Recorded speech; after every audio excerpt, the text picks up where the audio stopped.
Guys हम कभी कभी दूसरे के क्वेश्चन के आंसर देने के लिए इस प्रकार के सेंटेंसेस का यूज़ करते हैं जहाँ पर हम कहते हैं कि उस पर गुस्सा ना करूँ तो क्या करूँ, रो ना तो क्या करूँ, खेलूँ नहीं तो क्या करूँ, उसे मारूँ ना तो क्या करूँ। सो गाइज इस प्रकार के सेंटेंसेस को हम इंग्लिश में कैसे कहेंगे। इस प्रकार के सेंटेंसेस को इंग्लिश में बोलने के लिए हमको फ्रेज यूज़ करना पड़ेगा व्हाट डू आई डू, और you can say what should I do.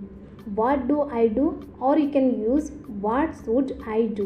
चलिए इसका कंप्लीट स्ट्रक्चर देख लेते हैं। पहले आपको लिखना पड़ेगा व्हाट, इसके बाद आपको यूज़ कर देनी है डू या फिर शुड, इसके बाद आपको लिख देनी है आई डू, इसके बाद आपको यूज़ कर देनी है इफ़ नॉट के बाद आपको यूज़ करनी है वर्ब की फर्स्ट फॉर्म और लास्ट में अदर वर्ड्स। अगर आप लिख रहे हैं तो लास्ट में एक क्वेश्चन मार्क जरूर लगाइए।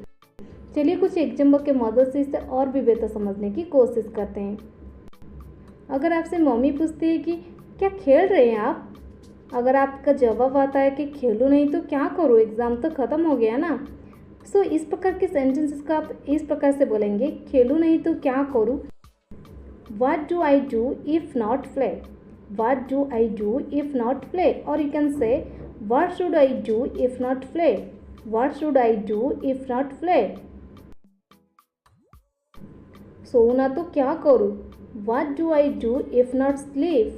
What do I do if not sleep? इसे मारूँ ना तो क्या करूँ? What do I do if not beat him? What do I do if not beat him? आराम ना करूँ तो क्या करूँ? What do I do if not rest? What do I do if not rest? रो ना तो क्या करूँ? What should I do if I not cry? What should I do if I not cry? Or you can say, what do I do if I not cry? What do I do if I not cry? उस पर गुस्सा ना करूँ तो क्या करूँ?